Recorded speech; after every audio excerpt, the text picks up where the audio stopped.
నీ ప్రవర్తన అంతటి యందు ఆయన అధికారమునకు ఒప్పుకొనుము, అప్పుడు ఆయన నీ త్రోవలను సరళము చేయను. ఆమేన్. ప్రభువునందు ప్రియ సహోదరి సహోదరులారా, యేసుక్రీస్తు నామములో మీ అందరికీ శుభాలు తెలియజేస్తున్నాను. ఈ దినము దేవుడు మనకిచ్చిన అమూల్యమైన మాటను బట్టి యేసయ్యకి థ్యాంక్స్ చెప్దామా?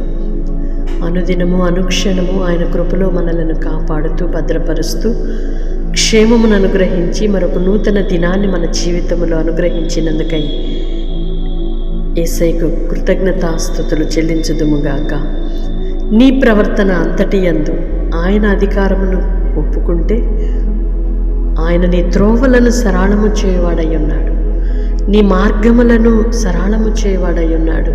నీ శత్రువులను సహా మిత్రులుగా చేయవాడై ఉన్నాడు. నీ ప్రతి కార్యమును సఫలపరిచి మేలుతో నీ హృదయమును తృప్తిపరచువాడై ఉన్నాడు.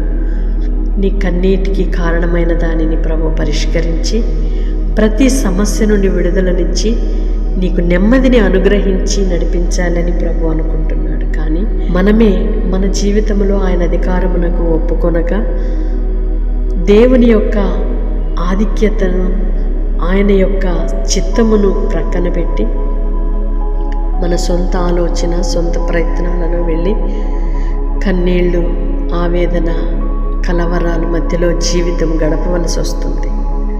ఒక్కసారి మనం ఆలోచించి మన ప్రవర్తన విషయంలో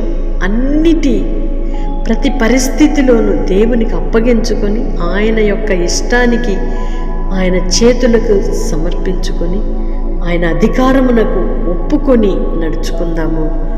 మన త్రోవలు సరళము చేయు దేవుడిగా ఆయన మన చేయి పట్టి నడిపించువాడై ఉన్నాడు. అటు కృప మనము పొందుదుముగాక. ఆమేన్. పరిశుద్ధుడు అయిన దేవా, ప్రేమ కలిగిన తండ్రి, మీకు స్తోత్రాలయ్య. గడిచిన ప్రతి క్షణము కూడా మీ కృపలో మమ్మలను కాపాడి భద్రపరిచి మరొక నూతన దినాన్ని మా జీవితంలో ఇచ్చారు. మా ప్రవర్తన విషయంలో, మా జీవిత విషయంలో, మా ప్రతి సమస్యలో, ప్రతి పరిస్థితుల్లో కూడా మీ చేతులకు, మీ అధికారమునకు అప్పగించుకుంటున్నామయ్యా. మీరే నడిపించండి, మీ కృపతో నడిపించండి. మా సొంత ఆలోచనలో వెళ్ళి నష్టపోయినదిగా చాలయ్యా. మీ చిత్తానికి అప్పగించుకుంటున్నాం, మీ చేతులకు సమర్పిస్తున్నాం. మీరు నడిపించండి, మీ కృప చూపమని వేడుకుంటున్నాం. ఎందరైతే ప్రార్థనలు ఏకీభవిస్తున్నారో ప్రతి ఒక్కరిని కూడా మీరు దీవించి ఆశీర్వదించి వారి మార్గములను సరళము చేసి ఆటంకముగా అడ్డుగా ఉన్న ప్రతి కార్యమును తొలగించి మేలును క్షేమమును అనుగ్రహించి ఆరోగ్యకరమైన మీ రెక్కలలో భద్రపరచుమని యేసయ్య నామములో ప్రార్థిస్తున్నాము తండ్రి. ఆమేన్. దేవుని కృప మీకు సమృద్ధిగా కలుగునుగాక. తప్పకుండా వాగ్దానం రిసీవ్ చేసుకొని ఇతరులకు కూడా షేర్ చేయండి. దైవ దీవెనలకు పాత్రులుగా మార్చబడండి. పరిచర్యను ప్రేమిస్తూ ప్రోత్సహిస్తూ సహకరిస్తున్న మిమ్ములను నా దేవుడు దీవించునుగాక. నా హృదయపూర్వకమైన వందనాలు, శుభాలు తెలియజేస్తున్నాను. May God bless you all. Praise the lord.